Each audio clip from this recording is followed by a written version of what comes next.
Shalom. We are in Parashah Shemini. That means 8th. And it is a very important Torah portion. It's about the appointment of the priesthood. Then the next chapter, I think that's chapter 8, then chapter 9, no, so it's 9. Then 10 is the strange fire, Nadab and Abihu, Aaron's two sons, who brought strange fire into the temple or tabernacle. And then we have chapter 11, which is all about the food laws, the guidelines regarding eating. Now, Shemini means 8th. And 8th, as we know, means new beginnings.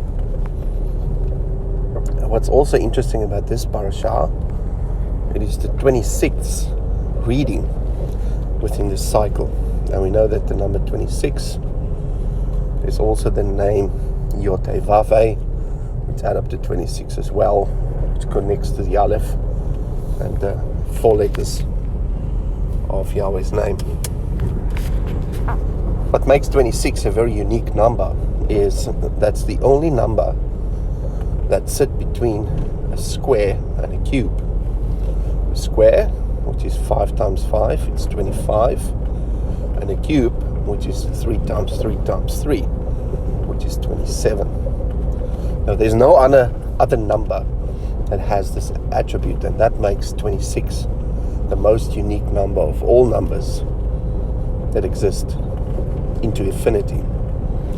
And that's the reason why it's connected to Yahweh as well, I think. And what's fascinating is that it's connected to this parashah. And not only that, it is also the parashah that contain the 2 words that's in the middle of the Torah, the Rosh Darash, to certainly search. That's in this parashah, as well as the center letter of the Torah, which is the word after letter Vav, which we looked at, I think, 2 Torah portions back. So everything is pointing to the center of the Torah, the heart of the Torah. Now we have the center parashah, which connects to the number 8, which is new beginnings. And this parashah is about Yahweh's presence as Moses and Aaron went into the holy place and they offered incense on the incense altar. The glory of Yahweh came from the Holy of Holies right through the holy place and lit the brazen altar with fire from above, fire from the presence of Yahweh. And that was a spectacular event, just like the event with the 10 Commandments, 10 words, where the fire was burning on top of the mountain. Now we see the fire coming from the Holy of Holies and light the brazen altar. And the Holy of Holies represent the top of the mountain, as we know, in the symbolism we've discussed before. So all of that culminate around this parashah in the center of the Torah, the center reading, and the presence of Yahweh coming down after the construction of the tabernacle. And that is where everything begins.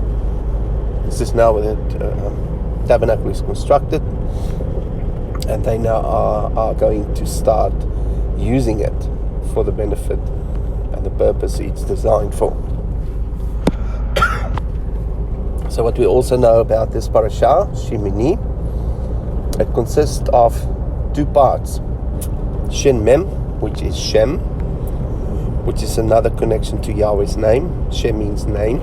Hashem is also another substitute for the name Yod-Heh-Vav-Heh. So we see that on the right. And then Yod, Nun, Yod at the end.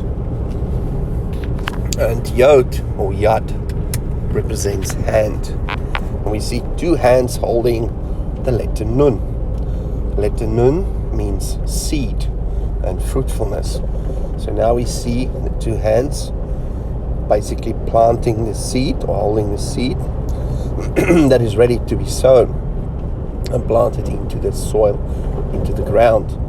And this is where the function of the tabernacle will come into fruition, where the nations will come in, where there will be a harvest after the sowing of the word, and the reputation of Yahweh will expand throughout the nations, and some of the nations will want to join Israel as a result of it, as we saw with Jericho. The people already knew the mighty works that Yahweh performed when they left Egypt, and there's people who joined Israel because of that knowledge. So yes, this parasha is the pinnacle of all parashas, right in the middle branch within the book of Vayikra, but also within the whole of the Torah. Now, what we discussed last time with the Rosh Tarash, certainly search, and that's connected to the letter Lamed, which is about teaching and learning. And the letter Lamed is in the middle of the word Olah. That's the elevation offering. And one of the sacrifices that's been performed by Moshe and Aaron is the burnt offering. And they also did a sin offering. They did a calf for the sin offering, and the calf also relates to the molten calf, which they bow down to. So I believe that's a sin offering as a result of false calf worship. And then on the back of that is a ram that was used for a burnt offering, Olah offering, where it translates the ayin, the things you see that make you fall through learning and teaching, the lamet, translated into a hay, which is revelation of the truth. And that is what the Olah offering is all about. So emptying yourself so you can learn things after you unlearned things from your culture, things from tradition, specifically the traditions of man. What we also see here is that the burnt offering is a ram. And that's the word ayil. It's ayin, yod, lamet. So we see the lamet for teaching and learning. We see the aleph, which is Yahweh. And then we get the yad that is inserted within. Word ayin lamet, of course, makes the word El, which is a short form of Elohim. And the yad is the hand that is now coming down. And I believe that represents the sin sacrifice, the sacrifice Yeshua did, because he is Elohim and he is the hand that was released into the physical from the spiritual in order to do the work of Mashiach, of which the sacrificial system is the most important part of the work that he's doing. And that's all setting the stage in this parasha, pointing to Mashiach, pointing to learning, pointing to revelation, as well as the glory of Yahweh coming down, certainly searching. And then of course the middle letter of the Aleph Bet, the Vav, everything is about man.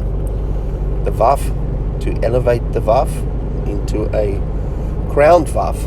And the crowned Vav in previous Torah portions we see is the Nun Sufit, which looks like a Vav, but it's a tall one with a little crown on top. And that is the anointed Vav.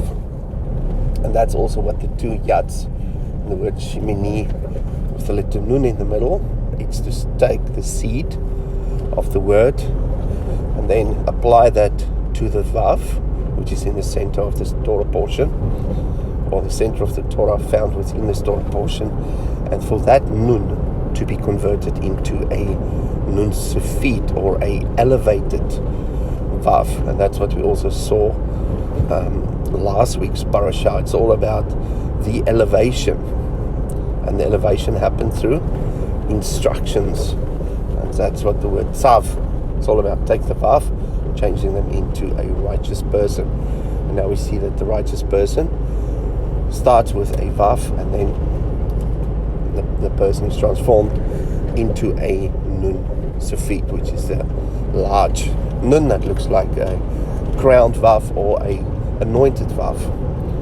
So that's basically the background of this Torah portion. What's also interesting is the food laws that are mentioned in this parasha. And why do you think that is?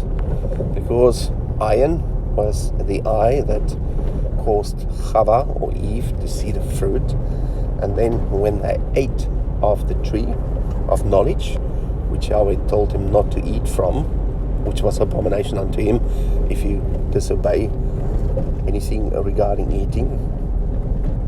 And that caused the sin and the fall of man. So now we see the beginning is the restoration of man that will take place. Now what's interesting is about the letter Shemini, of the word Shemini. If you take the gematria of that, it's 410. And one of the words that is associated with that is the word Ararat. That means reversing the curse.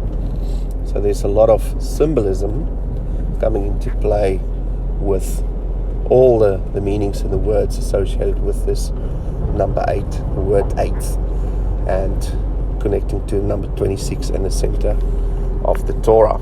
So I'll leave you with that for today. It's just the introduction. We'll probably delve a bit deeper in it tomorrow. And I hope you have a lovely day. Speak to you soon. Shalom.